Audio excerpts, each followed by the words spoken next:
kati yetu Bwana, sababu wewe ndio Mungu wetu. Ulisema tukutangulize mbele na hata tuonekania. Baba, tunakutanguliza mbele. Onekana kwa hii kipindi, onekana kwa hii programu, onekana kwa hii ibada ambayo tunaleta kwako. Iwe ibada takatifu, iwe ibada ambayo itakubaliwa na wewe, iwe ibada ambayo imeongozwa na wewe, iwe ibada ambayo imetawaliwa na wewe, katika jina la Yesu Kristo. Sababu bila wewe hatutaweza. Tunataka presence yako iwe pamoja nasi kwa siku ya leo. Wewe singetuacha sisi wenyewe, sababu unasema hatuwezi tukafanya jambo lolote pasipo wewe. Kwa hiyo Baba, tunakukaribisha, anza pamoja na sisi katika jina la Yesu Kristo. Utafukuza kila nguvu za giza, hewa yote ya udhaifu na distraction utoke hapa. Karibu pamoja sote katika jina la Yesu Kristo. Naribisha kila mipango yote ambayo shetani ambayo inaweza simama hapa, utoke kwa jina la Yesu Kristo. Hewa yote ya perturbation, hewa yote ya udhaifu, hewa yote ya kunyamazisha kimya, tunaikemea kwa jina la Yesu Kristo. Tunaribisha kila ulimi sio kile jina lako hapa katika jina la Yesu Kristo. Utoke hapa kwa jina la Yesu Kristo. Kila hewa yote mchafu ambayo inaweza apareke hapa, tunaikemea itoke hapa kwa jina la Yesu. Hewa yote ya udhaifu itoke kwa jina la Yesu Kristo. Na kuperturba jambo, na kuperturba waimbaji, na kuperturba mhubiri, na kuperturba uongozi, na kuperturba washemasi, ile hewa nyamaze kimya kwa jina la Yesu Kristo. Nguvu za shetani zishindwe, mipango yake yote ishindwe katika jina lako Yesu Kristo. Tunaomba utukufu wako uwe pamoja na sisi, neema yako iwe hapa katika jina lako Yesu Kristo. Mungu, tunasema asante kwa asubuhi ya leo. Uko mwaminifu, uko mwema kwetu uliye mbinguni. Hatuna Mungu mwingine isipokuwa wewe, wewe ambaye uliyetupenda kwanza. Mungu, asante kwa asubuhi nzuri umetupa. Asante kwa upendo wako kwetu, mfalme mzuri. Asante sababu Mungu tumeonekana tungali miongoni mwa walio na uhai wa uzima.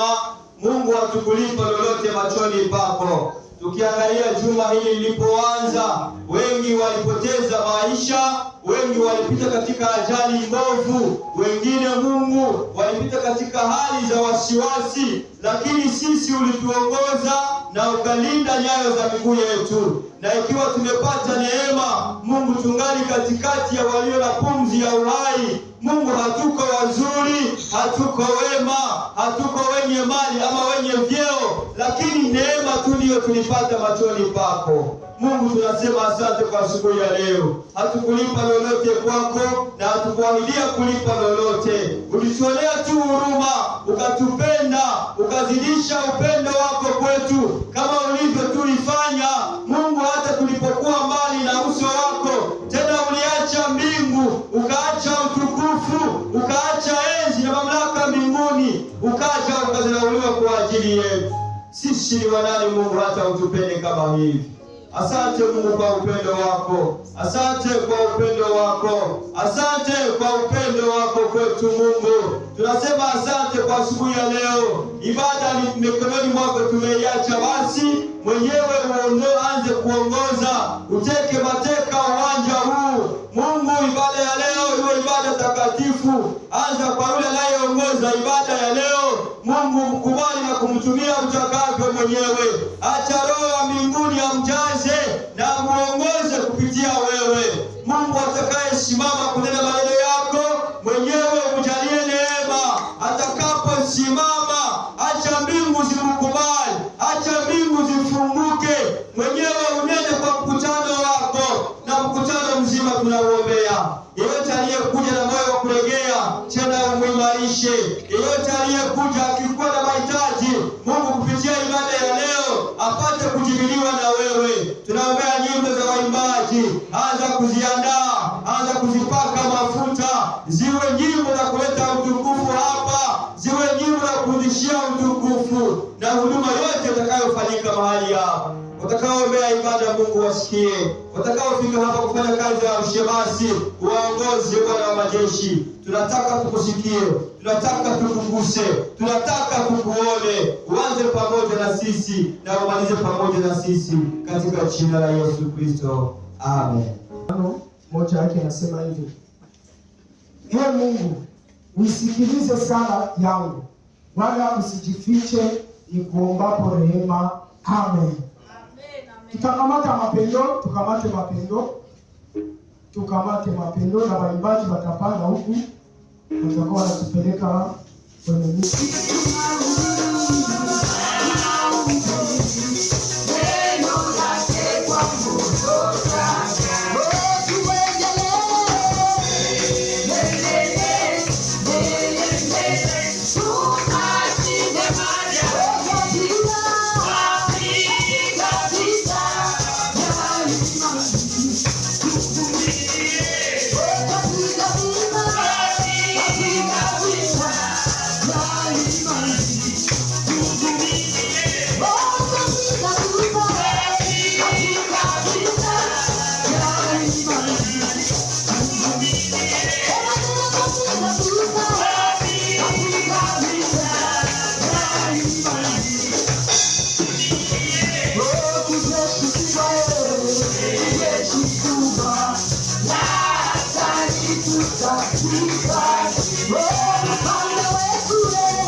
Bye.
Tushangilie Bwana kwa makofi na vigelegele.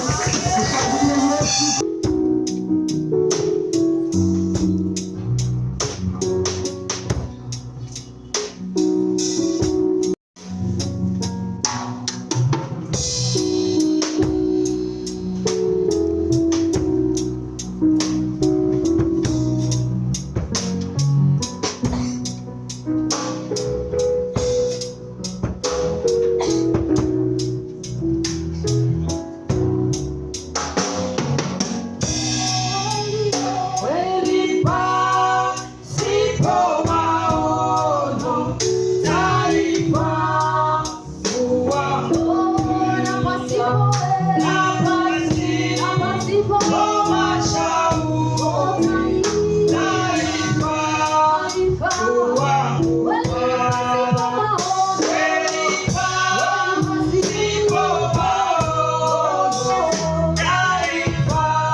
Macho yangu kwako na kuangalia wewe, Mwokozi ni wewe na sina mwingine.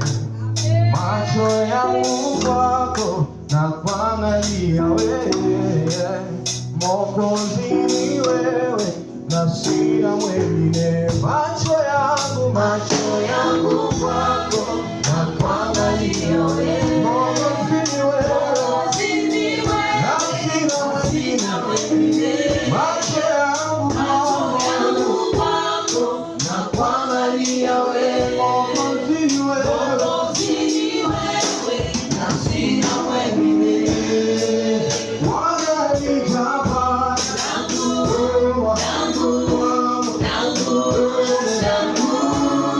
na sina mwingine. Bwana ni jaba langu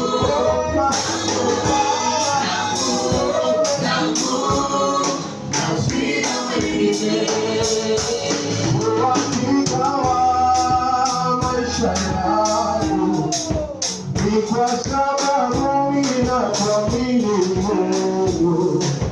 Huwezi niacha peke yangu, kwenye giza nene umekuwa nuru, na kutegemea wewe na sio mtu.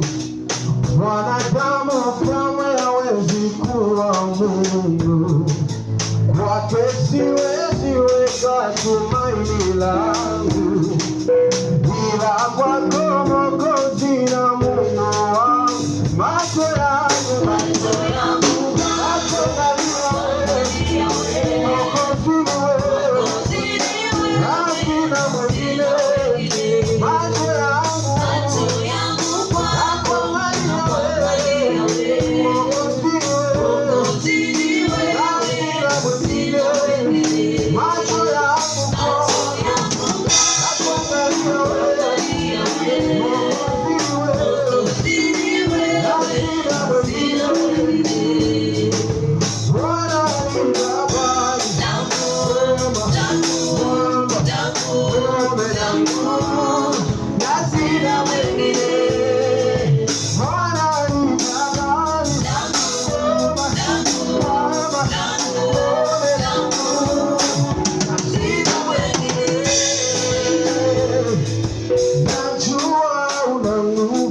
unaweza nibeba, wanadamu watachoka hata niangusha, wanadamu ungeuka wakati wowote, na kwako uhakika huwezi nitupa, milimani mabondeni, Baba uko na mimi, hata njiani nina kwangu masika ama kiangazi, Baba uko na mimi, hata njiani nina kwangu.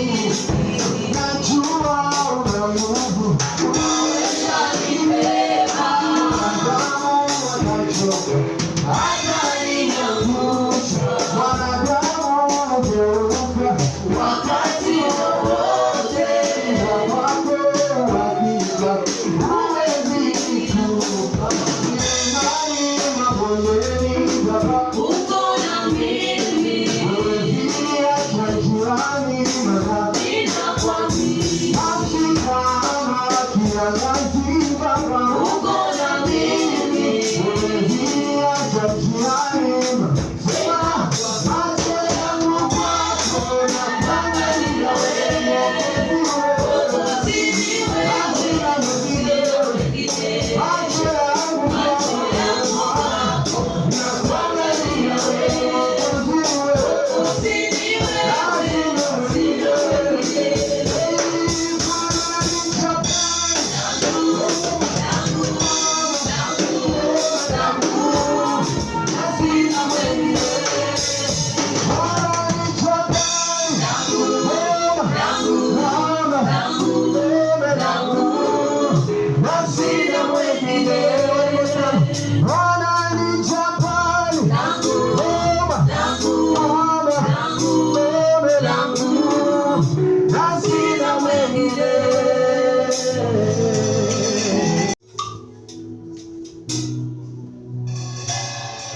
Natulia Baba, nasubiri.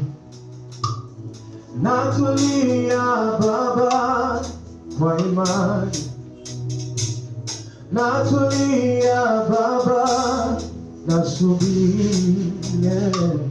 Natulia Baba kwa imani. Siku zote natulia Yesu. Natulia Baba, nasubiri. Natulia Yoda. Natulia Baba kwa imani. Natulia Yesu. Natulia Baba, nasubiri. Natulia Yesu. Natulia Baba kwa imani. Uliahidi. Uliahidi. Utapata kwa imani. Utayapata kwa imani. Uliahidi. Uliahidi. Utaishi kwa imani. Uliahidi. Utayapata kwa imani. Uliahidi. Utaishi kwa imani. Yesu, naamini neno lako Baba, nitalinda imani yangu. Yesu, naamini neno lako Baba, nitalinda imani imani yangu, hata mawimbi iwe namna gani, nitatoka pembeni yako. Ayaya, nitalinda imani yangu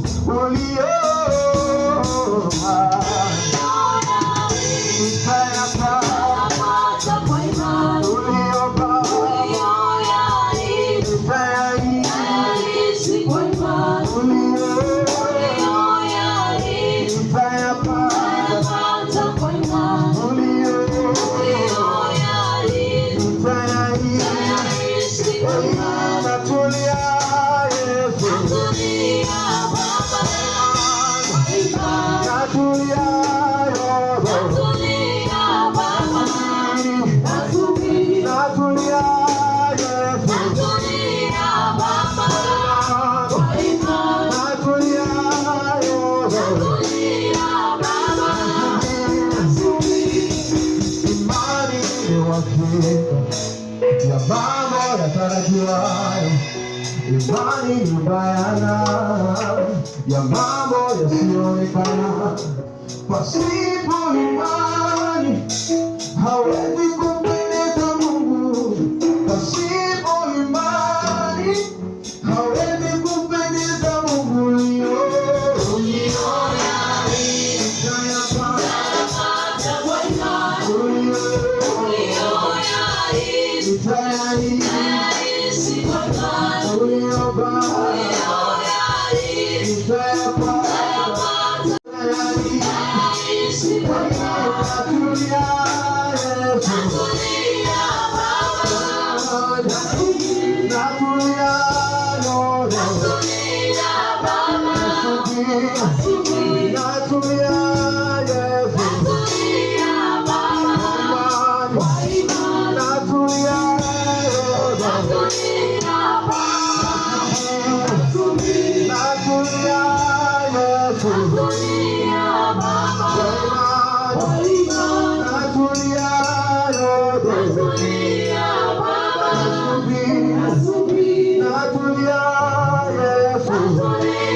Utayapata kwa imani. Utaishi kwa imani. Utayaishi kwa imani. Utayapata. Utayapata kwa imani. Utayaishi kwa imani. Natulia Yesu. Tuko kanisa kwa imani. Natulia Yesu. Na imani natulia Yesu, nasubiri natulia Yesu, kwa imani ya mwisho natulia Yesu, natulia Yesu,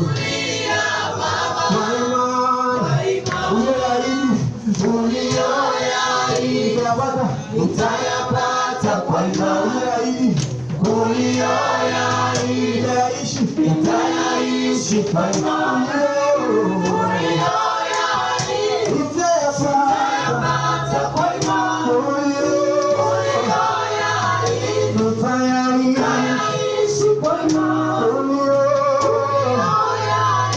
utayapata kwa imani, utayaishi kwa imani, utayapata kwa imani.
Tushangilia basi watoto wetu jinsi wako narudi kwa nafasi zao. Hapa wako na tuonjesha jeudi tutakuwa vingine hapa. Amen, amen.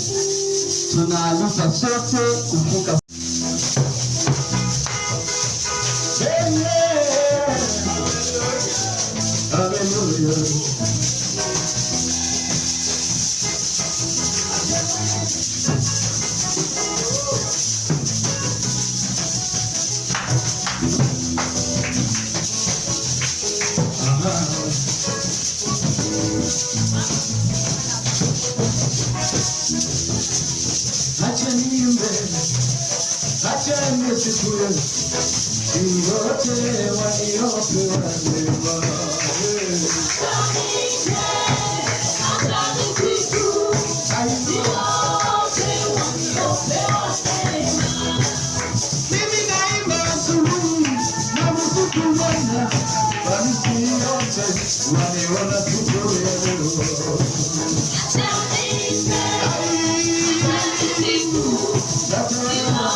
kuliabudu jina lako.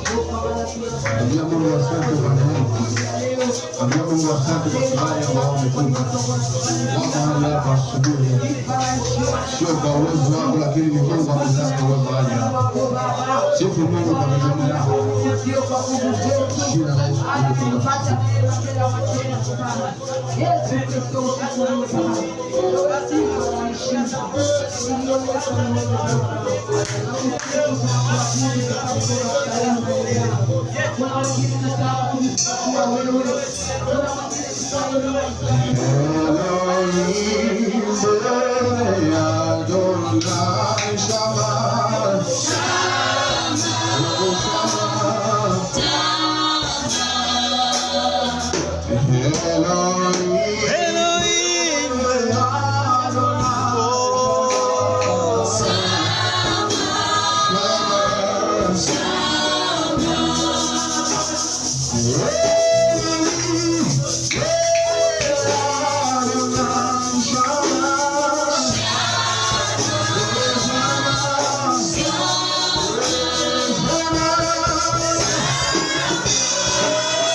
maisha yetu. Uzima wetu kwa mikononi mwako Bwana. Acha tushuke Bwana, tukuke. Acha tuweke kinga Bwana, useme Bwana unastahili heshima na utukufu. Bwana unastahili kuabudiwa Bwana. Hakuna kama wewe Bwana. Hakuna kama wewe Yesu Kristo. Ndio maana tunaenda kujiunga na malaika tukikushangilia kwa shangwe na vigelegele. Unastahili heshima. Unastahili wa 6 na wa 7 na tunaruka 19 yake ile Yohana 28 yake tu. Tunasoma katika jina la Yesu. Amen. Yohana sura 4 mstari wa 6 na wa 7. Maandiko inasema hivi: huko ndiko tulikuwa na kile kisima cha Yakobo, naye Yesu alikuwa amechoka kwa kuwa alikuwa ametoka safarini, akaketi karibu na hicho kisima. Ilikuwa yapata saa 6 mchana. Mwanamke mmoja Msamaria akaja kuteka maji. Yesu akamwambia, naomba maji ninywe. Wakati huo wanafunzi wake walikuwa wamekwenda mjini kununua chakula. Amen. Amen. Kama unapata 19 unaweza kusoma ile Yohana. Yule mwanamke akamwambia, Bwana, naona ya kuwa huu nabii. Baba zetu waliabudu katika mlima huu. Sura 19 tafadhali. Sura 19. Yohana sura 19 mstari wa 28. Tunasoma basi katika jina la Yesu Kristo. Maandiko inasema hivi: baada ya haya Yesu, hali akijua ya kuwa mambo yote yamemalizika, alisema ili kutimiza maandiko, naona kiu. Amen. Amen. Tunaweza shangilia na tunaketi. Amen, amen. Jina la Bwana libarikiwe. Ninaanza kushukuru Mungu ambaye ametupa tena neema kusimama machoni penu kwa asubuhi ya leo. Nasema pia asante kwa baraza walioturuhusu kuwa hapa, na kwako pia ambaye ulifika. Mungu akubariki. Nina shukrani ya binafsi kwa Mungu aliyemwongoza mke wangu kwenda safarini na kurudi kwa salama. Najua kwenda na kurudi kama tulivyosema si jambo la kawaida. Kuna wengi wanaenda lakini hawarudi, na kuna wengine wanaenda wanafika lakini kuna tatizo njiani. Lakini ukiona wako wanaenda na narudi, ni jambo la kumshukuru Mungu. Shukrani yangu ya zaidi ni kwamba mke wangu alipotoka Kongo kufika Kigali, alipia na kaka yake ambaye alikuwa anaenda akademi. Ilibidi apitie Tanzania kamate pato na aende kule. Sasa ilifika majira walipotea njiani katikati ya maji, na ilikuwa shida sana kwa jamaa. Mwenye alipotea alitutumia tu message, basi naenda, hakujua tuko wapi, na walipotea usiku na mchana, hawakujua wako wapi, na ilikuwa kwa kweli woga na panike ya mingi sana. Tulimtafuta hatukumpata. Basi tuliambia Mungu, mapenzi yako yafanyike. Lakini jana akatuita kama walienda wakafika, sijue kama ngambo ya Zambi, wakapotea, baada pata pani maji. Lakini tuliomba Mungu na Mungu alimufikisha kwa salama. Jina la Bwana libarikiwe. Ninajua pia na wewe uko na kushukuru Mungu, sababu mwaka iko mnene sana. Tutapata muda ya kushukuru kabisa kwa tendo ambayo tutafanya. Amen, amen. Basi tutasema maneno ya Mungu. Tunasoma Biblia katika kitabu cha Yohana sura 4 mstari wa 6 na wa 7 na 19 yake mstari wa 28. Maneno inatuambia kwamba Yesu aliona kiu na akasema, nipe maji nikunywe. Nafasi nyingine akasema, nina kiu. Lakini niko na kichwa cha neno ambacho tutazungumza kwa asubuhi ya leo. Kichwa yetu inasema hivi: tusimsikie Mungu kibinadamu. Amen, amen. Ile ndio sema yetu, Wakikuuliza nini tulifunza, utasema tu teme yetu ilikuwa tusisikie Mungu ama tusielewe Mungu kibinadamu. Amen, amen. Ni kusema kwamba Mungu ni Mungu, na kuna wakati ule Mungu alikuwa mwanadamu, alichoka, alipata njaa, alisikia maumivu, alilia, aliona kiu, lakini ni Mungu tu. Amen, amen. Sasa hiyo jambo Mungu kuwa mwanadamu, mara nyingine kwetu wanadamu hatuielewe vizuri, na tunafika wakati tunajiuliza, Mungu kuwa mwanadamu inakuwa vigumu. Tukamate mfano, kuna wakati wana wa Israeli, wale wazee wa Israeli walimwambia Musa, tunataka tuongee na Mungu, lakini hawakufaulu kuongea na Mungu sababu kulikuwa tetemeko ambayo ilikuja mbele. Wakasema hapana, kama njoo Mungu huyu hatutataka tumuone. Sasa wale watu ambao waliona ile, ukiwauliza ama ukiwaambia Mungu yule ambaye mlitaka mumuone njoo yule mwenye aliingia mtumbo wa Mariamu akazaliwa. Amen, amen. Wale kama saa zingine hawataelewa. Kisha ule tu Mungu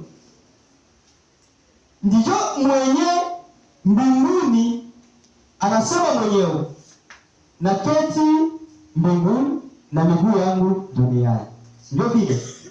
Sasa tukielewa ile maneno kibinadamu, tutauliza miguu ya Mungu iko wapi? Tutaanza itafuta, lakini hatutaiona. Amen, amen. Lakini ndio anasema mwenyewe, miguu yangu iko duniani, lakini mimi naketi mbinguni.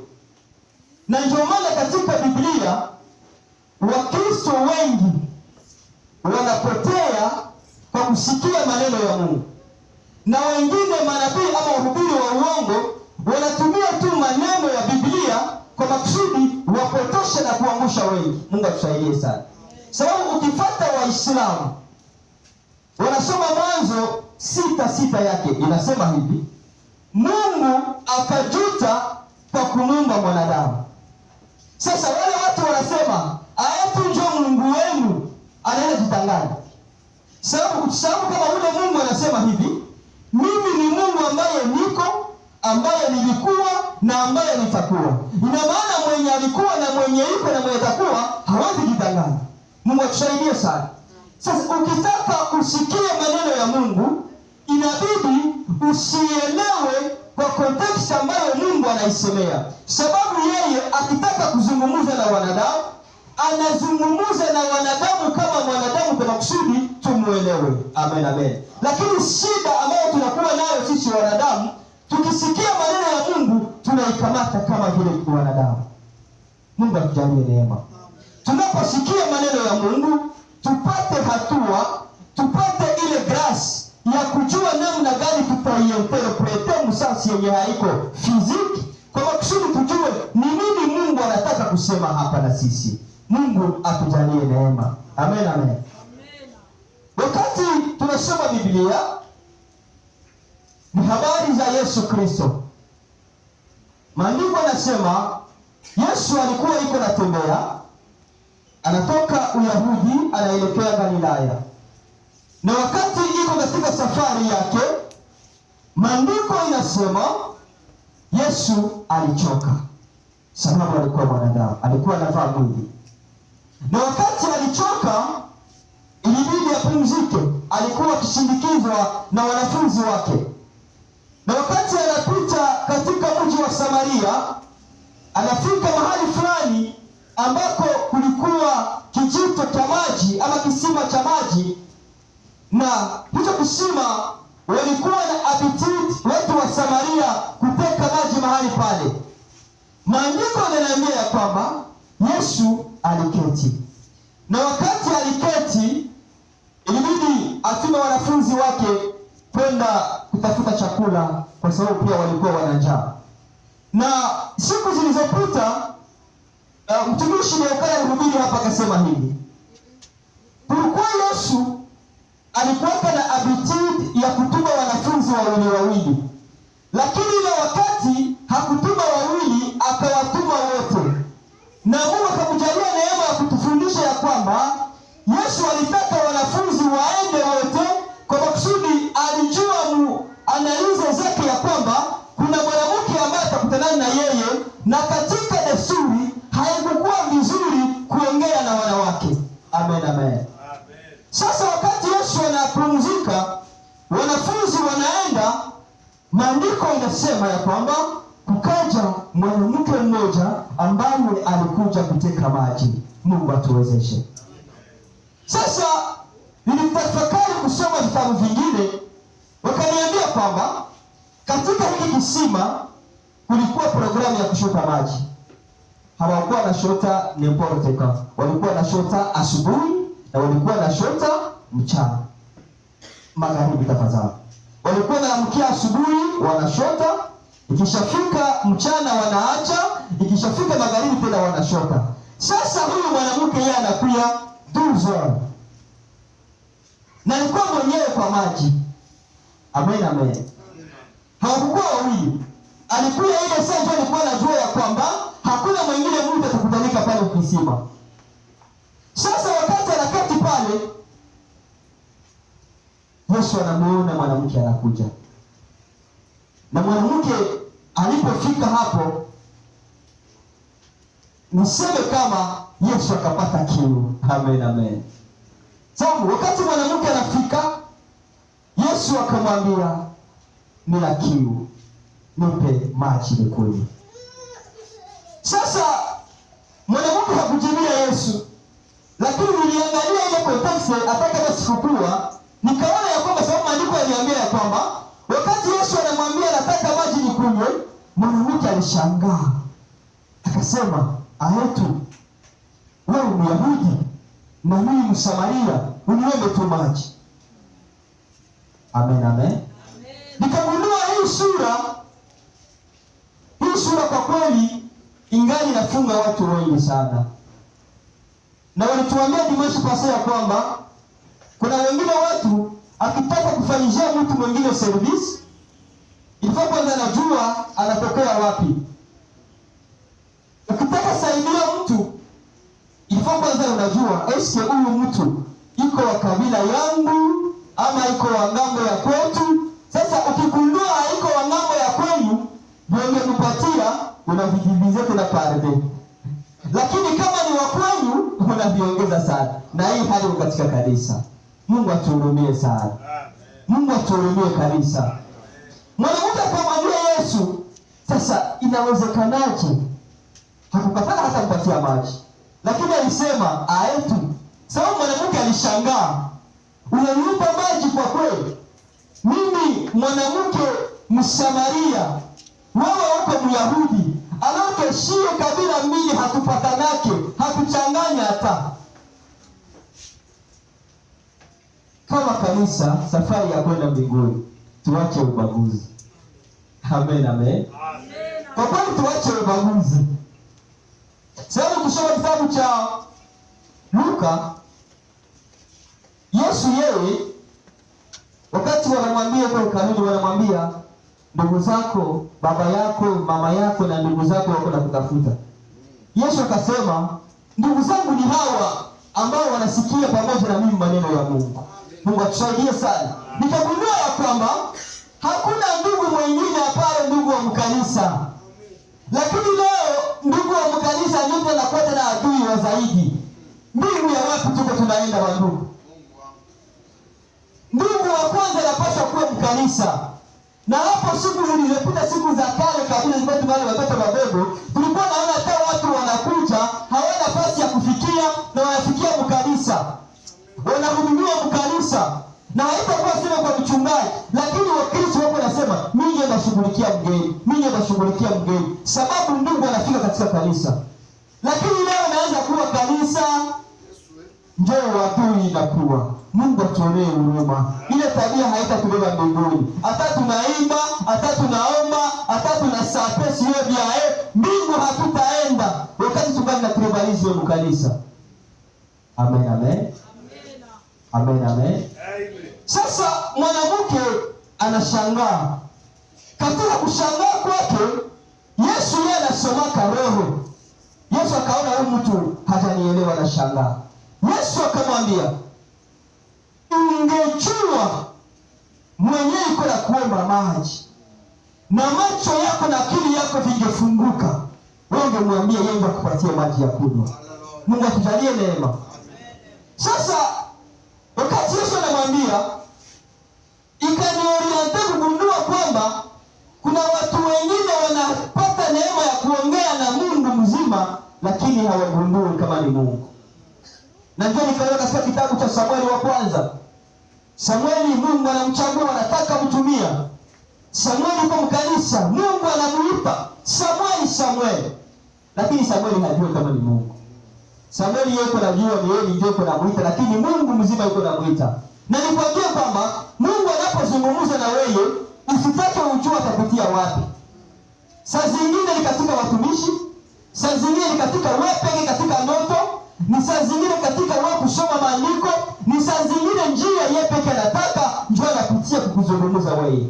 Lakini kitu cha kushangaza ni kwamba na ni pale shetani ndio anatutosha ile akili, tunajiuliza eske ni Mungu au si haiko Mungu. Lakini nikwambie kwamba Mungu angali anazungumza na sisi. Amen, amen. Yesu akamwambia, ungelijua mwenyewe iko na kuomba maji. Kwa kweli wewe ndio umemwambia kupatie maji. Mwanamke akaendelea kushangaa, akacheka na yeye, akasema, huyu jamaa iko sasa iko anacheza. Iko aseme iko na maji. Haiko kwanza naona kama hii kisima iko kwanza mrefu. Mwenye wanakuwa na vitidi ya kushota maji ya mshimu wanajua. Kuna nafasi zingine maji zinakuwa kama mshimu. Sasa juu pate maji mle mshimu, ilifo ukuwe na chombo cha kushusha kabisa kama kusudi upate maji. Amen, amen. Kuna watu wanajua wananielewa vizuri. Sasa kile kisima kilikuwa kirefu. Yesu anamwambia mwanamke, ungelijua ungeniambia nikupatie maji. Mwanamke anamwambia, sasa mbona kisima ni kirefu? Unataka niambia gani? Kwanza wewe hauna hata chombo cha kushota maji huko. Sasa maji yenye uko nayo iko wapi? Utapata wapi? Cha kushangaza, est-ce que vraiment wewe ndio unataka tuambie uko na maji yako ya special kuzidia baba yetu Yakobo mwenye atupatiaka hii kisima, alikunywa hii maji, hata punda na ng'ombe zake walitumia hii maji. Wewe ulipata yako maji wapi? Amen, amen. Mungu atujalie neema. Uliwahi kabisa. Sababu hayajua iko naongea na nani. Na njoo leo mkanisa mko buiwai ya mingi. Ya mingi kabisa. Unapata message, unasema wewe unajua kweli hivi. Eske Mungu alijua? Amen, amen. Mungu akitaka kutembelea, anatumia njia zake, anataka mwenyewe. Nirudie kidogo, nicheka paranteze kidogo. Mungu yuko anamtaka Petro. Unaona Mungu alifanyaka? Mungu alifaka mechanism jua pate Petro. Akaenda kwa siku moja kwa mbele yake. Anagonjwa mamake mkwe na Yakobo. Na Petro kulito. Anakemea homa inaenda. Nikwambie, ukiona Mungu anaenda jifanyisha muujiza wa maisha yako uko nakutafuta. Amen, amen. Ile ni paraphrase. Ukiona maisha yako Mungu anafanya muujiza, ulikuwa na surprise, anakuonesha ulikuwa na wazia, iko na kulenga wewe, iko na kutafuta. Amen, amen. Petro Mungu alishaona kama huyu atakuwa chombo hiki. Anasema kwanza niende kwanza kwa mamake mkwe kwa mgonjwa, nifanye kale kama muujiza. Akafanya kama muujiza, homa ikaenda, lakini Petro hakumwambia kitu. Hakumwambia kitu, akaenda zake. Siku nyingine iko na leo samaki anafika pale. Amen, amen. Amen, amen. Yesu anamkutana. Kulikuwa shida ndio Petro apige nyavu, sio kwa mimi. Amen. Lakini akamwambia Petro, simu yake haliko wale wote. Simu yake ni Petro.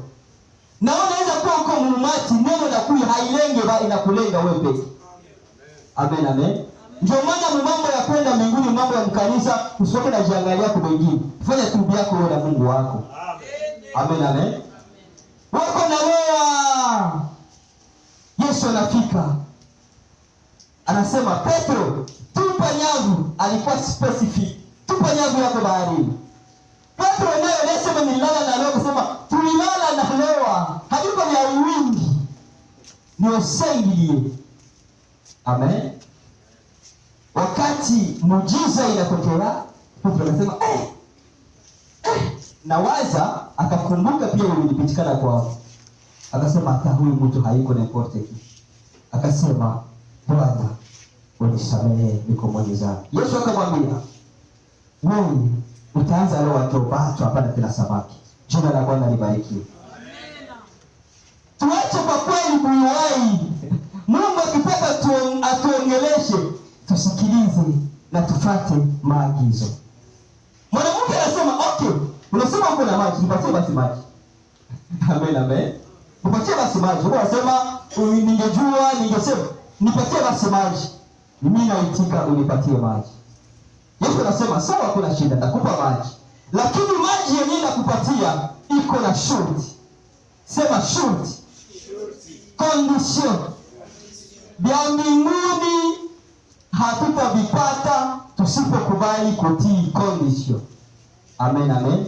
Na ndio maana Yesu anasema wale ambao watakaorithi ufalme wa Mungu ni wenye nguvu.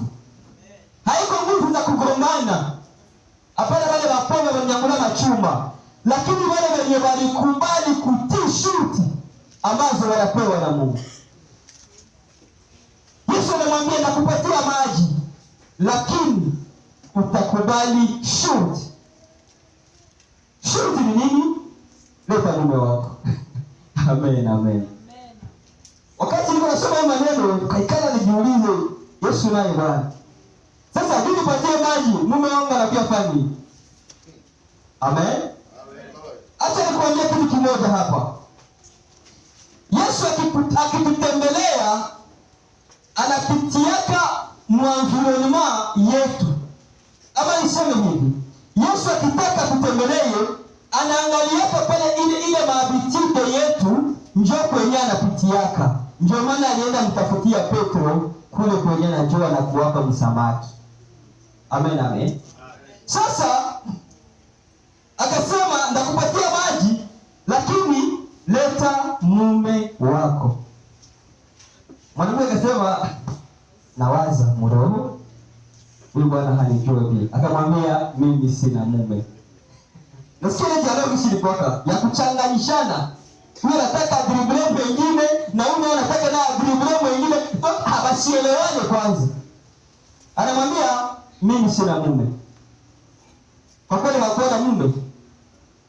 Amen, amen. Yesu akamwambia unasema kweli hauna mume. Lakini mimi najua kwamba uko na watano na wasita si wako. Jina la Bwana libarikiwe. Wakati anamwambia vile, mwanamke akili ikaanza funguka. Mwanamke akaona ya kwamba vitu vilivyokuwamo vilikuwa vitu vya kimwili. Lakini akapata neema ya kufunguliwa macho, akaingia na vitu vya kiroho. Acha nikwambie kitu kimoja. Wakati niko naangalia maneno, nikaona kwamba yule mume ambaye Yesu alimwambia huyu mwanamke, kwa sababu katika Samaria ile wakati ilikuwa mji mdogo ambayo ilizarauliwa, na ilizarauliwa kwa sababu ilikuwa mji ambayo ilikuwa jere ama ilikuwa kondwi na vitu viwili, uasherati na uchawi. Amen, amen. Sasa ule mwanamke alikuwa miongoni mwa wale walikuwa na zile tabia, na ndio maana hakukuwa anataka yeye kufika kumaji kuteka maji wakati watu wanateka. Ilikuwa inabidi yeye selo na comportement alikuwa iko nayo akuwa anajikuia yeye pekee. Na Yesu akaona huyu mwanamke angali katika hizi hali ambazo zisizofaa, ni maana nimwambie alete vile vitu vinavyofunga. Jina la Bwana libarikiwe. Amen. Ule mume ambaye alimwambia njoo ile hali ya uasherati ambayo alikuwa na yule mwanamke. Na ndio maana Yesu akamwambia, ndio unasema hauna mwanaume, lakini unajua uko na watano na wasita ambao uko na isiye wako. Mwanamke akajielekeza akasema kwa kweli inawezekana, huyu ni nabii. Mungu tujalie neema. Nikienda ng'ambo nyingine niseme hivi, ili upate mambo ya mbinguni, inabidi uache vile vitu vinakufunga, vile vitu vinakusumbua, kwa makusudi usiendelee katika mapenzi ya Mungu. Wakati unasema mwanaume hapa, hatuseme mwanaume wa kimwili, sababu hatukulana kwenye utaona. Amen, amen. Mambo ya kwenda mbinguni lazima utii shuruti. Kama hautatii shuruti, wewe na Mungu hakuna ushirika. Na ndio maana unapoita kufanya huduma, ujue nini ambayo shuruti nilipewa. Unaweza kusema hivi, katika safari ya kwenda mbinguni kuna kuweka mapermi na kuna kuweka mainterdit. Na ndio maana Mungu anamwambia Adamu, vyote ufanye, lakini hii mti usiguse. Mungu anamwambia Samsoni, vyote ufanye, lakini wembe usipite kichwani mwako. Mungu anamwambia Sauli, utafanya vyote, lakini madhabahu yangu usifanyishe. Amen, amen. Na wewe unajua nini ulikatazwa. Wewe unajua mwenyewe nini shurti uko nayo. Na wakati unavunja ile shurti, unatoka katika mapenzi ya Mungu. Wakati hautaendelea kama vile ulivyoagizwa, unatoka katika mapenzi ya Mungu. Jina la Bwana libarikiwe. Wakati mwanamke anasikia Yesu anatusha kupwefo yake, akasema, kwa kweli wewe yawezekana ni nabii. Mungu atujalie neema. Na ukiendelea kusoma, hataendelea zaidi. Ukiendelea kusoma, utaona kwamba yule mwanamke alipogundua, alirudi kwao. Na wakati alirudi mjini kwao, watu waliokutana na yeye wakashangaa. Akawaambia, mimi sio tena yule mliyemjua, nimekutana na Yesu mzima, nabii mkubwa. Wakamwambia, tunataka tumuone. Akaenda akamwalika Yesu kijijini kwao, na Yesu akaenda tu akahubiri neno na watu waliokoka. Mungu atusaidie. Inamaanisha nini? Inamaanisha wewe ambaye unakutana na Yesu, usitake ubakie jinsi ulikuwa. Amen, amen. Sasa Yesu wako mdiskisio, watu wawili. Wanafunzi hawako, wanafunzi walienda leta chakula, wanafunzi nao wakarudi. Amen. Wakati wanafunzi wanarudia, kuna kitu nataka nigusie hapa kwa Mkristo uliye hapa. Wakati wanafunzi wanarudi, ukisoma Biblia mzuri, Biblia iko wazi inasema hivi. Wanafunzi walipomuona Yesu anazungumza na mwanamke, wakashangaa. Amen. Katika ile kushangaa kwao, maandiko yanasema walishangaa wakiona anazungumza na mwanamke. Katika ile kushangaa kwao, c'est entre parenthèses, sikukuwaka hakukuwaka. Imaginez-vous wenye walisema.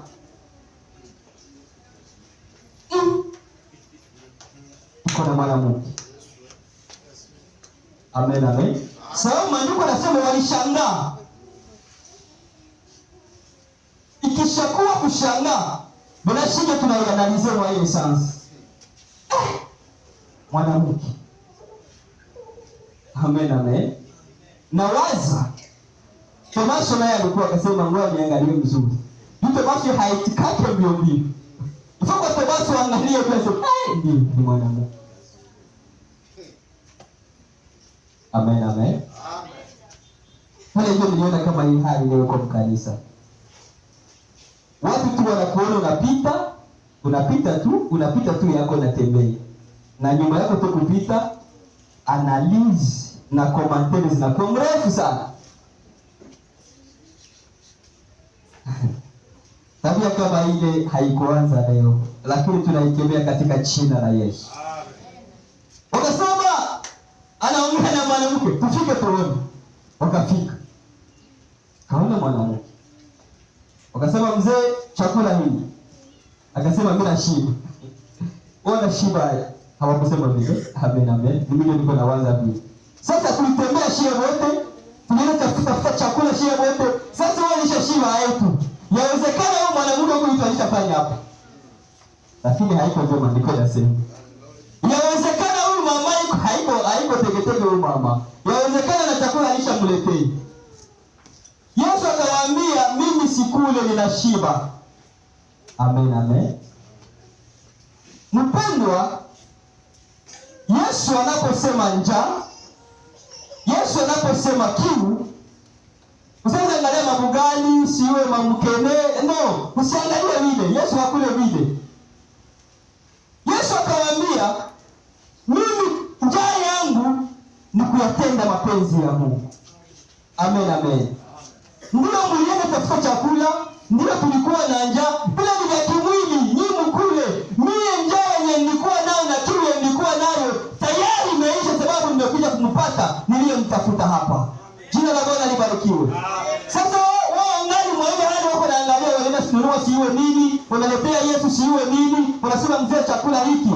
Yesu anawaambia, hapa mimi sikule tena, ninashiba. Na kiu yangu ilishaisha. Zamani sina tena kiu, na maji sikukunywa, na chakula sikukunywa, lakini tu hivi nimefanya mapenzi ya Mungu. Kuleta kondoo moja kwake Yesu Kristo, njaa na kiu yangu imeisha. Jina la Bwana libarikiwe. Unajua nikwambie kwamba sauti ya Yesu kisikia, anza kuwaza. Na ndio watu wengine wakasema, mtu mmoja akaniambia, mimi nikisoma Biblia sielewaki. Tunasoma kitu cha vile histoire, sawa vile Roma, nikamwambia hapana, usikue unasoma vipi. Mbele usome, ambia Mungu akusaidie uelewe namna gani. Amen, amen. Amen.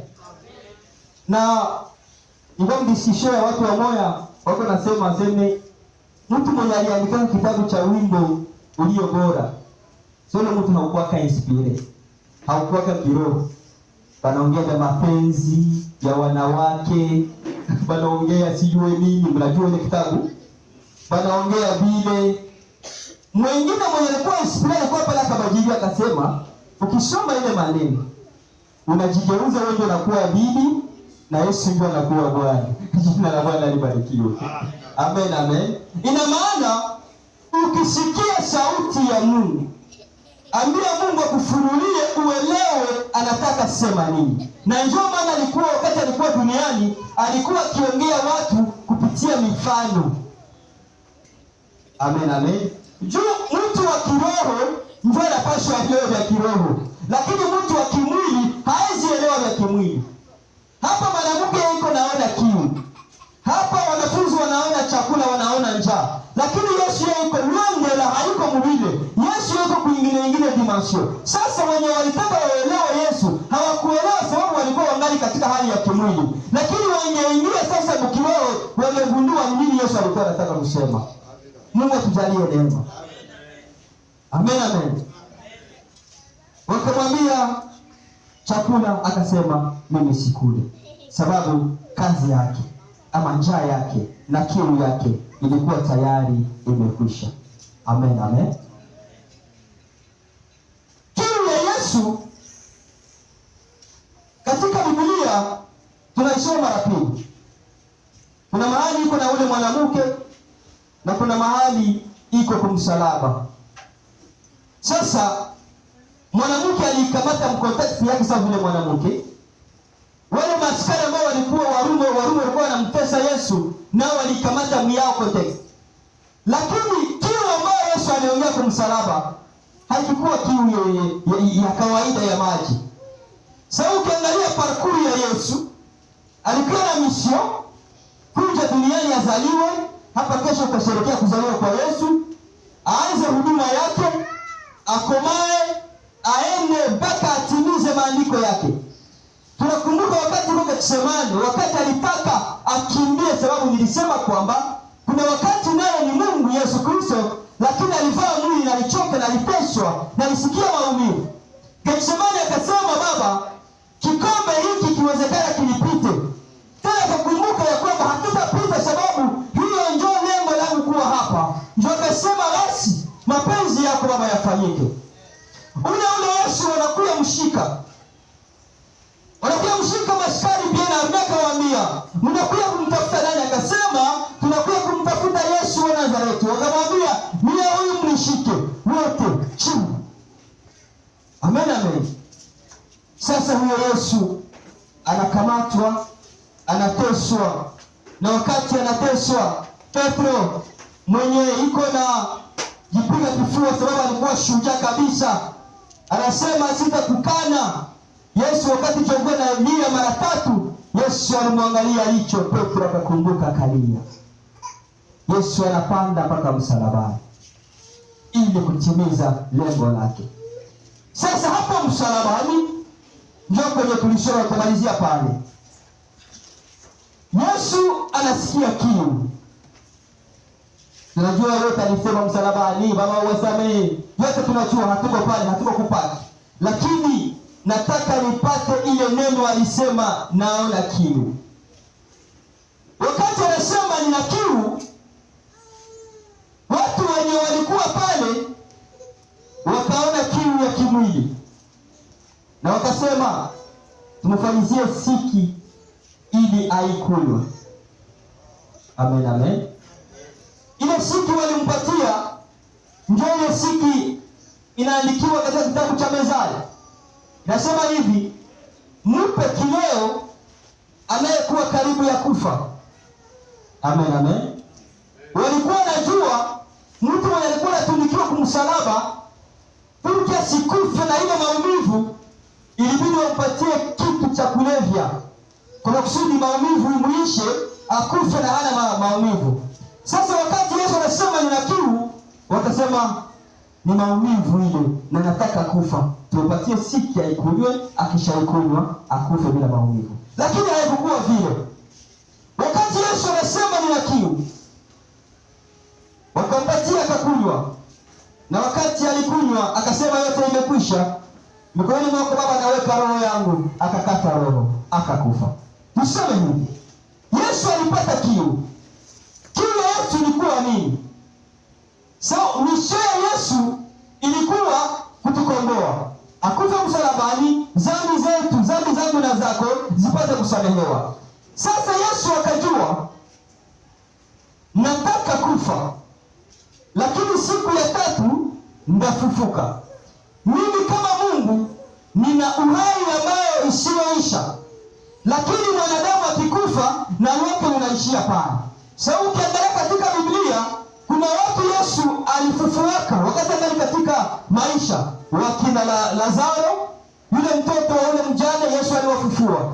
Lakini apra kuwafufua tena walikufa baadaye. Sasa Yesu akaona mwanadamu iko na uhai wa kukufa, lakini mimi kama Mungu kuna uhai ambao nimekuwa nayo, uhai usiokuwa ya kufa. Sasa inanibidi uhai ambao niko nayo niitoshe, niipatie mwanadamu kwa kusudi mwanadamu apate pia uhai usioharibika. Jina la Bwana libarikiwe. Na ndio pale Yesu akasema ninasikia sasa kiu. Kiu ambayo alisikia haikukuwa kiu ya maji, haikukuwa kiu ya soda, lakini alisikia kiu na kuingia kwa kusudi uhai mtoke. Uhai kishatoka ikuingie wewe na mimi iniingie kwa kusudi tupate uhai usioharibika. Na ukisoma Biblia, wakisoma kidogo Mathayo, tumalizia pale Mathayo 27 50 na 50 yake. Mathayo 27 50 et 52 yake. Nasema hivi. Nasema nini? Naye Yesu akiisha kupaza sauti tena kwa nguvu. Yesu alipomaliza kusema imekwisha na kupaza sauti kwa nguvu, akaitoa roho yake. Akaitoa roho yake. Tafadhali, ngoja kidogo. Sasa akatoa roho yake. Yaani akakata roho. Mwingine sasa akakufa. Wakati anatoa roho hili litokea. Na tazama pazia la hekalu. Kwanza alipokufa, pazia la hekalu likapasuka. Ikapasuka vipande viwili. Toka juu hata chini. Ndio. Nchi ikatetemeka. Kukawa tetemeko kubwa la ardhi. Miamba ikapasuka. Miamba ikapasuka. Makaburi yakafunuka, ikainuka mili mingi ya watakatifu. Amen. Acha kwanza pale. Wakati pazia linapasuka, miamba tetemeko likaja, kisha sasa makaburi zikafunguka, mkatoka mili ya watakatifu. Amen, amen. Yesu alishatoa uhai, yeye alishakufa. Uhai wake wakati unaenda ndio ulifanya ile kazi. Amen, amen. Sasa wale ambao walikufa watakatifu wanasema kwamba katika makaburi zikasimama mili za watakatifu. Endelea kidogo. Amen. Makaburi yakafunuka, ikainuka mili mingi na watakatifu waliolala nao wakiisha kutoka makaburini mwao baada ya kufufuka kwake, wakaingia mji mtakatifu wakawatokea wengine. Amen. Amen. Ina maana gani? Kuna watu walikufa kabla Yesu kukufa. Ndio tulisema wenyewe alifufuka walikufa tu, sababu walikuwa wangali na bahari mwili. Na Yesu akajua sasa hapa kwenye msalaba anataka kufa. Inabidi sasa uhai wangu nipatie mwanadamu. Na ndio maana hata leo tukifa hatutakufa kiroho. Amen, amen. Tutapata uzima wa milele. Na ile uzima wa milele ilianzia msalabani. Wakati Yesu anatoa roho yake, akatuvika, akatupatia ile uhai wake ambayo sio haribika. Amen, amen. Na wale watakatifu wenye walikuwa wakishakufa wakapanda. Amen, amen. Wakapokea ile uhai wa Yesu Kristo. Na wakati walipokea uhai wa Yesu Kristo, maandiko yanasema wakati Yesu sasa anafufuka na paa mbinguni. Amen, amen. Malaika wakamuuliza, hawa nao ni wakina nani hawa? Hawa njoo wa nani? Hawa njoo wale wenyewe walifufukaka pamoja wakipata ile utukufu. Yesu akawaambia, hawa njoo walioshinda ile ziki. Na wale wengine wataungana na sisi wakati tunapanda Italia, sababu tutatoka katika hii mwili ya kuharibika, tunavaa ile mwili ya utukufu na tunaenda kumlaki Bwana Yesu mawinguni. Jina la Bwana libarikiwe. Nikuambie hivi, Yesu ni Yesu tu. Na mpaka leo angali natulenga. Ananilenga mimi, anakulenga wewe. Lakini haijalishi ni njia gani atapitia. Haijalishi ni wapi atapitia. Haijalishi ni strategia gani itafanyika. Yeye mwenyewe anajua. Lakini nikwambie kitu. Ukisikia sauti ya Mungu, vitu viwili. Kitu cha kwanza, usifanye moyo kuwa mgumu. Kitu cha pili, taka kujua Mungu anataka nini kwangu. Na nikwambia ya kwamba mojawapo wa njia ambazo Mungu anazifanyaka kumtafuta mwanadamu, kuna kwanza vitu viwili. Anaanza kwanza kukuonyesha maishara za mingi. Pia anakupitisha usimu mmomai yeko epeteri lepedi disi.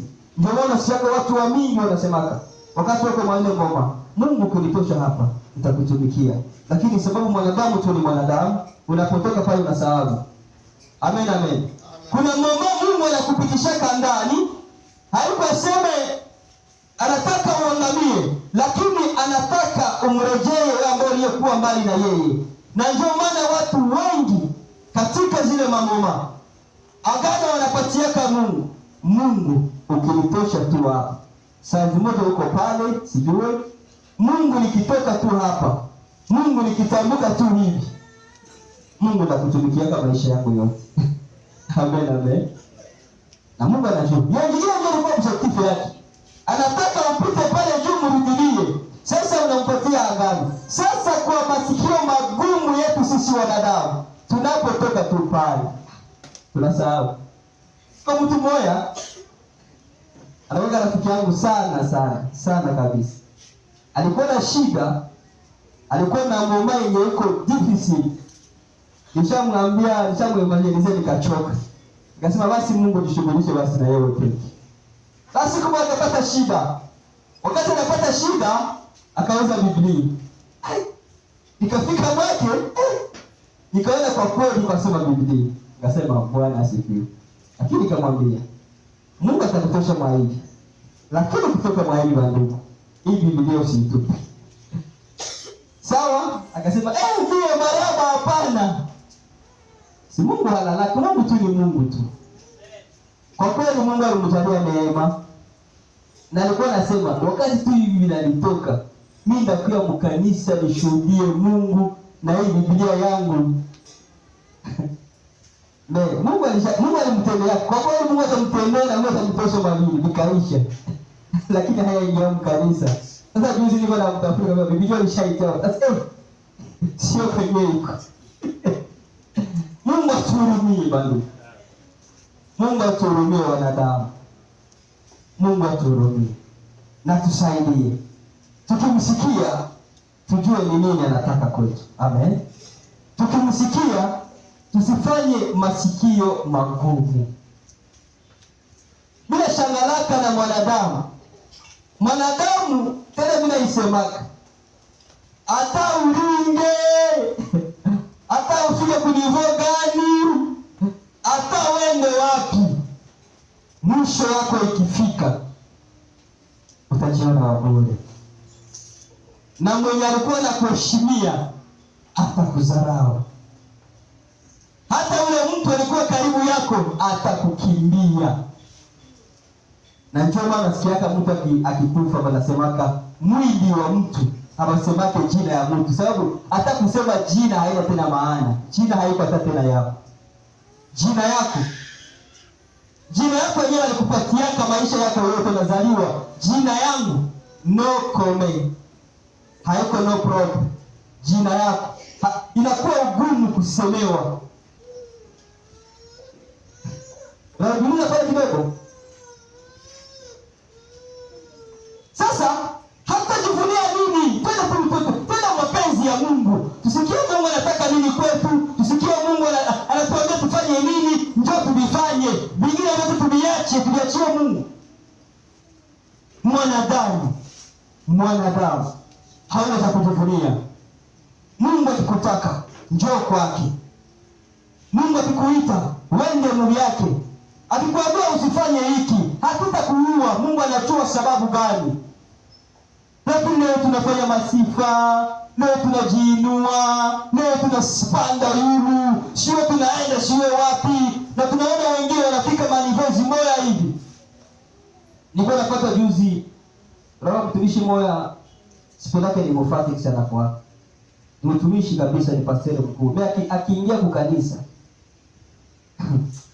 on dirait president anaingia. Il faut que protokoli iko charge kumuingiza. Donc il faut kwanza nabakia nafanya manevre kwa mlango njoo. Nikajiuliza, hivi yote ni juu ya nini? Si masifu tu ya Mungu haina maana hiyo. Mungu anataka roho inayopondekana mbele zake. Roho ambayo inayofanya vyenye anataka ifanye. Roho ambayo inasikia sauti yake na kutii. Hapana vile vingine tuko nafanya. Sababu vyote tuko nazo vyote. Hata wewe ndio ulivitafutaka hata wewe ndio ulivipendaka parapanda ikilia na hata parapanda hailie, utakufa na mimi nitakufa. Ndio tunaishia pale. Sasa kama tukutafuta ile uzima wa milele, tutaenda wapi? Hata ina maana gani ukuwa na masifa dunia, wewe usikilike, wewe ukamatike, baikwambia fanya hivi, unasema sitafanya vile, banakwambia ufanye hiki, sitafanya vile. Wewe uko mtu gani? Kama hautasikia, wende usiku pamoja na watu. Sababu watu wenye wanakuwa pamoja ni watu wanasikilizana, ni watu ni jamaa. Kanisa ni jamaa. Joshua alisema, ndugu zangu, baba yangu, mama yangu, wakubwa zangu, wadada zangu, njoo hapa, njoo niye hapa. Hapa ndio tuko na mama yetu. Hapa ndio tuko na mama yetu. Hapa ndio tuko na mafrere sœur. Hapa ndio tuko na mapetite na mapetit frère. Hapa ndio tuko shie bote. Bingine ni vya ingi. Wewe unakolewa si ndugu tufanye hivi. Ni sio bure. Sasa uko mtu gani? Unataka vipi vikubwa? Mungu atujalie neema. Tujue ya kwamba safari ya kwenda mbinguni Yesu anatutaka, na na kiu yetu, ana njaa yetu, na nataka tuenende kama vile atakavyo. Mungu akubariki na bariki neno lake. Amen.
kusudi tuombe mara moja.